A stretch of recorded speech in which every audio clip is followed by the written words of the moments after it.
அனைவருக்கும் வணக்கம். நான் தமிழரசி பாலமுருகன். இந்த பதிவில் நம்ம பார்க்க போகிற விஷயம், நிறைய பேர் கமெண்ட் செக்ஷனில் என்கிட்ட கேட்டுட்டு இருந்த ஒரு கேள்விக்கான பதில் தான். இதை மாதிரியே நிறைய பதிவுகள் நான் உங்ககிட்ட ஏற்கனவே சொல்லியிருக்கிறேன். அதாவது நம்மக்கிட்ட பணத்தை வாங்கிட்டு ஒருத்தவங்க திரும்பி தரவே இல்லை, பல வருடங்கள் ஆயிடுத்து. வட்டி தராட்டினா கூட பரவாயில்ல, அதோட அசல் தொகையை என்கிட்ட கொடுத்துட்டா கூட போதும். ஒரு காலத்தில் கஷ்டப்படுறாங்கன்னு நான் பல பேர்கிட்ட இருந்து பணத்தை புரட்டி ஒரு 10 லட்சம் அவங்களுக்கு கொடுத்தேன். ஆனால் இன்றைக்கி அவங்க என்கிட்ட அதை திரும்பி தரவே இல்லை. அந்த ஞாபகமே இல்லாமல் அவங்க ரொம்ப சந்தோஷமாக தான் இருக்கிறாங்க, ரொம்ப வசதியாகவும் இருக்கிறாங்க.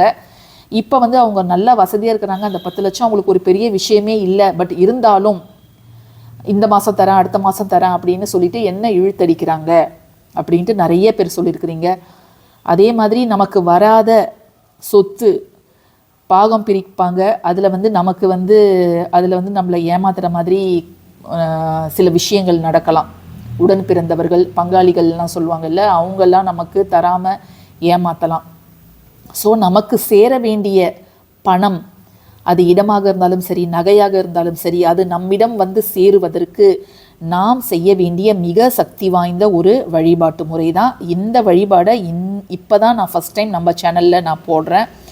ஏற்கனவே பூவரச இலை வழிபாடு நம்ம போட்டிருக்கிறோம். அதை நிறைய பேர் செஞ்சு பார்த்துட்டு நல்ல பலனும் அடைஞ்சிருக்கிறாங்க.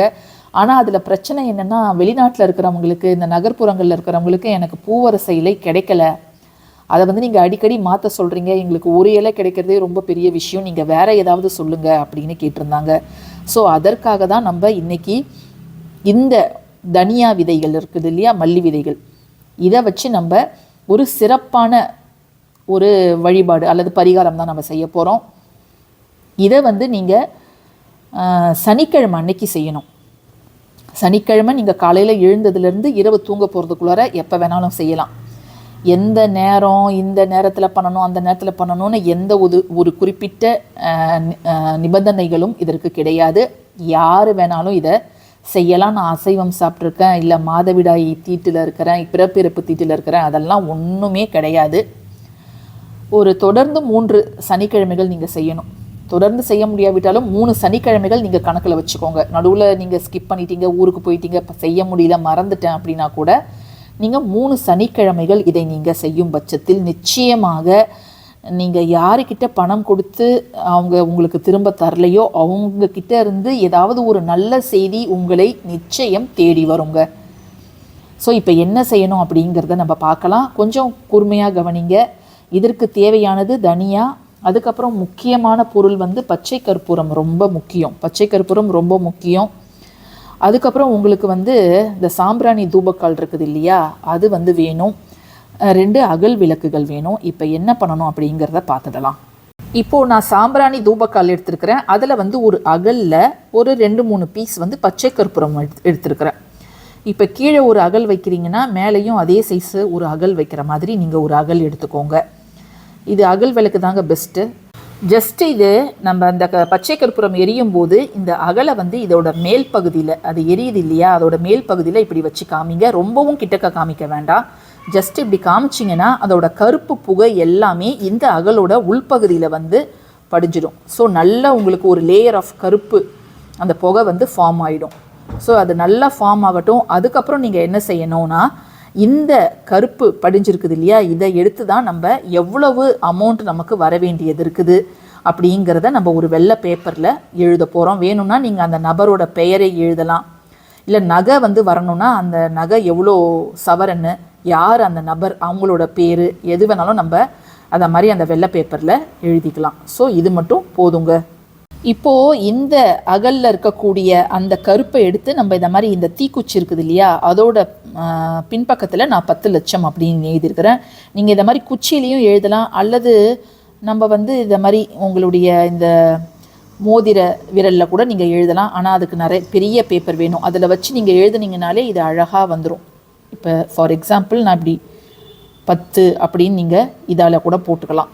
அது மாதிரி நகை என்னவோ அதையும் நீங்கள் எழுதிக்கலாம். ஸோ இந்த கருப்பு புகையில் தான் நீங்கள் இதை எழுதணுங்க. அப்படி எழுதிட்டதுக்கப்புறம் இப்போ நம்ம செய்யக்கூடியதை நீங்கள் செய்யலாம். இது எல்லாமே அட்டிய ஸ்ட்ரெச் நீங்கள் ஒரே நேரத்தில் உட்காந்திங்கன்னா அப்படியே செஞ்சுடலாம். இப்போது நம்ம எழுதணும் இல்லையா அந்த பேப்பர், நான் 10 லட்சம்னு எழுதினேன், எனக்கு வர வேண்டியது என்கிட்ட கடன் வாங்கிட்டு தராமலே இருக்கிறாங்க, அந்த 10 லட்சத்தை எழுதியிருக்கிறேன். நீங்கள் வந்து எது வேணாலும் எழுதிக்கலாம். ஸோ அந்த பேப்பரை நான் வந்து இந்த சாம்பிராணி தூபக்காலில் வச்சுக்கிறேன். இது வந்து வீட்டுக்குள்ளார எந்த இடத்துல வேணாலும் செய்யலாங்க. சனிக்கிழமை எந்த நேரத்தில் வேணாலும் செய்யலாம். அதற்கு மேலே 27 தனியா இந்த விதைகளை நான் வந்து வச்சுருக்கிறேன். சரிங்களா? 27 அப்படிங்கிற எண்ணிக்கையில் நீங்கள் எடுத்துக்கோங்க. இதற்கு மேலே நம்ம வைக்க வேண்டியது ஒரு துண்டு பச்சை கற்பூரம். ஸோ இதை மட்டும்தான் நீங்கள் வைக்கணும். இதை வச்சுட்டு நம்ம இந்த பச்சை கற்பூரத்தை எரிய வச்சிடலாம்.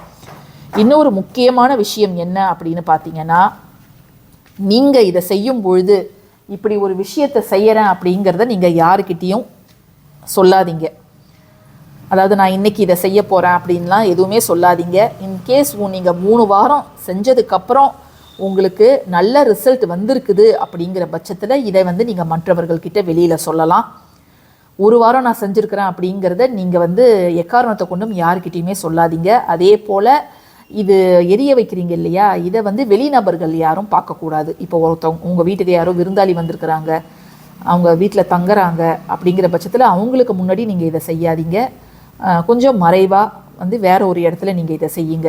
ஏன்னா நம்ம ரிசல்ட் கிடைக்கிறதுக்கு முன்னாடியே இதை மற்றவர்களுக்கு தெரிவிக்கும் பொழுது இதனுடைய பலன் முழுவதும் நமக்கு கிடைக்காது அப்படின்னு சொல்லப்படுது. ஸோ இதை மட்டும் நீங்கள் செய்யுங்க. தனியாவோட சிறப்புகள், தன ஆகர்ஷணத்தை தரக்கூடியது இந்த தனியா மல்லி விதைகள் அப்படிங்கிறது. ஏற்கனவே நம்முடைய சேனலில் அந்த கொத்தமல்லி தழை இருக்குது இல்லையா, அதை வந்து தண்ணீரில் போட்டு நம்ம வீட்டோட ஈசானிய மூலையில் வைக்கும் பொழுது உங்களுக்கு வந்து அந்த தனவரவு அப்படிங்கிறது ஏற்படும் அப்படிங்கிறத நம்ம சொல்லியிருக்கிறோம். ஸோ நம்ம வந்து நாளைக்கு கூட நீங்கள் ஆரம்பிக்கிறதுனா ஆரம்பிக்கலாம். இதற்கு வந்து சுப முகூர்த்தம் பார்க்கணும், வளர்பிறை சனிக்கிழமை, தேய்பிறை சனிக்கிழமை தான் பார்க்கணும் அப்படிங்கிற எந்தவித அவசியமும் கிடையவே கிடையாது. நீங்கள் எந்த நாளில் வேணாலும், அதாவது எந்த சனிக்கிழமை வேணாலும் இதை நீங்கள் செய்யலாம். அதே போல் இதை வந்து குளிச்சுட்டு செய்யணுமா, குளிக்காமல் செய்யணுமா, இதை செஞ்சுட்டு நான் அசைவம் சாப்பிடலாமா, அசைவம் சாப்பிட்டு இதை செய்யலாமா அப்படிங்கிற எந்தவித விதிகளும் உங்களுக்கு கிடையாது. நீங்கள் பூஜை அறையில் சுத்தமாக இருந்தால் பூஜை அறையில் செய்யலாம், இல்லைனா வெளியில் அமர்ந்து செய்யலாம். ஸோ நீங்கள் ஒரு 3 வாரம் இதை செஞ்சு பாருங்கள். இதனால் உங்களுக்கு என்ன வித செலவு, பெரிய செலவெல்லாம் எதுவுமே கிடையாது. ஜஸ்ட்டு 27 தனியாக அதை நம்ம வீட்டில் இருக்க போது பச்சை கற்பூரம் ஒரு துண்டு, ஒரு பேப்பரில் இப்போ அந்த கருப்பு புகையை ஏற்படுத்தி நம்ம எழுத போகிறோம்.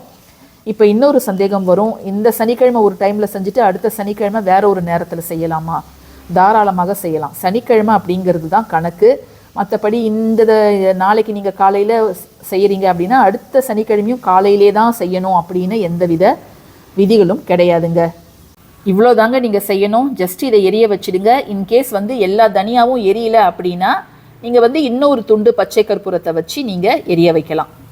நார்மல் கற்பூரம் இதற்கு பயன்படுத்தக்கூடாதுங்க. பச்சை கற்பூரம் மட்டும்தான் இதற்கு நீங்கள் பயன்படுத்தணும். அதையும் நீங்கள் கவனத்தில் வச்சுக்கோங்க. முழுசாக இந்த 27 தனியாவும் எரியணும். எரிஞ்சதுக்கப்புறம் இந்த சாம்பலை நீங்கள் உடனேவோ இல்லை அடுத்த நாளோவோ நீங்கள் கால்படாத இடத்துல இதை போட்டுடலாம். ஸோ இந்த பதிவு உங்களுக்கு பயனுள்ளதாக இருந்துச்சுன்னா கட்டாயமாக லைக் பண்ணுங்கள், ஷேர் பண்ணுங்கள், நம்ம சேனலுக்கு சப்ஸ்கிரைப் பண்ணுங்கள். தேங்க்யூ ஃபார் வாட்சிங் திஸ் வீடியோ. நன்றி.